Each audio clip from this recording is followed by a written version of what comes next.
আচ্ছা, আজকে আমরা দেখব পদার্থবিজ্ঞান অষ্টম অধ্যায় পর্যায়বৃত্ত গতির থেকে সবচাইতে যেই ম্যাথটা বেশি আসে আমাদের পাহাড়ের উচ্চতা নির্ণয় নির্ধারিত যেই ম্যাথগুলো আছে। তো এইটার বেসিক কনসেপ্টটা যদি আমাদের না জানা থাকে তাহলে এটা রিলেটেড যেই ম্যাথগুলো আছে সেগুলো আমরা করতে পারবো না। তো পাহাড়ের উচ্চতা নির্ণয় করার জন্য আমাদের যে পদ্ধতিটা আমরা ব্যবহার করি সেটা সরল দোলকের মাধ্যমে আমরা পাহাড়ের উচ্চতাটা নির্ণয় করি। তো ঘটনাটা কিভাবে ঘটে আমরা একটু দেখার চেষ্টা করি।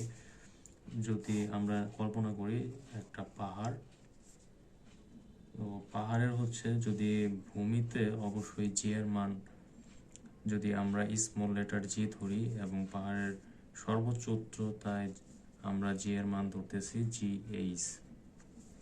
আচ্ছা, তো আমরা পাহাড়ের উচ্চতাটা কিভাবে নির্ণয় করতে পারি? আমরা যদি পাহাড়ের একেবারে চূড়ার এখানে আমরা একটা সরল দোলক, মোস্ট প্রবাবলি সেকেন্ড দোলকটা আমরা ইউজ করি।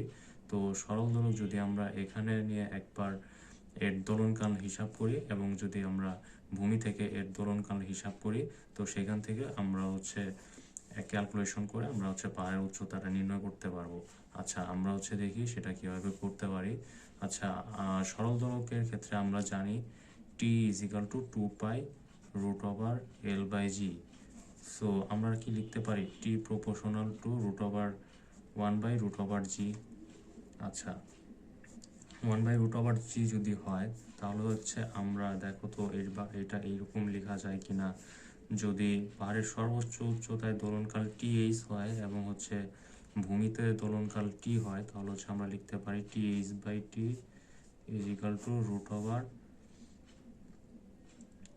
যেহেতু সম্পর্কটা দেখো তোমার টি এর সাথে রুট ওভার জি এর সম্পর্কটা ব্যস্তানুপাতিক, এর জন্য টি এইচ তোমার proportional to root over G H এর সমানুপাতিক, আর টি এর সমানুপাতিক হবে তোমার জি।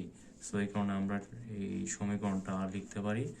সো এখান থেকে আমরা যদি সামনের দিকে লিখতে থাকি, দেখো কি হয়, টি এইচ বাই টি। আচ্ছা, আমরা কি জানি যে g is equal to G M by R square.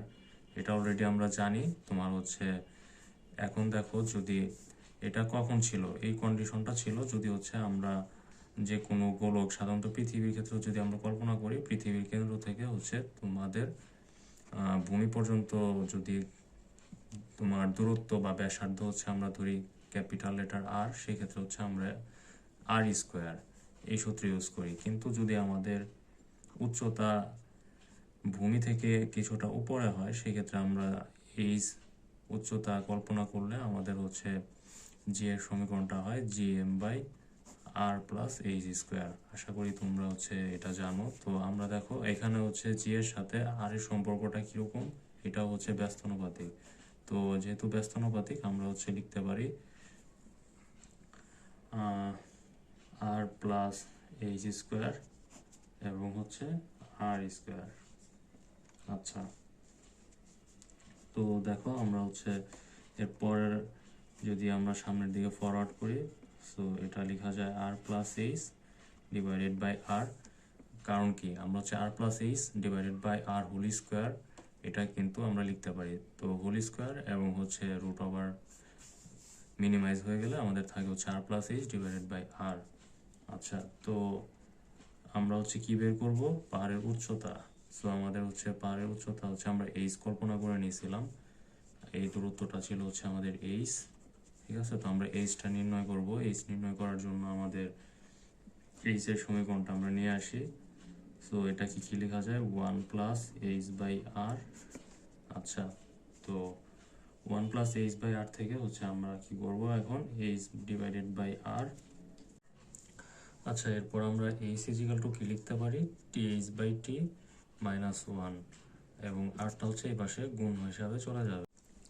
আচ্ছা, এখানে আমাদের টিএইচটা আমরা কি ধরছিলাম? তোমরা অলরেডি জানো যে টিএইচটা ছিল পাহাড়ের সর্বোচ্চ উচ্চতায় দোলনকাল এবং টিটা আমাদের ভূমিতে দোলনকাল।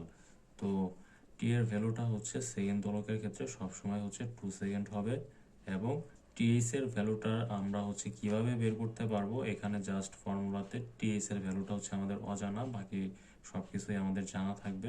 আমরা পরবর্তী ভিডিওতে দেখব যে কিভাবে টিএইচ এর ভ্যালুটা বের করা যায়।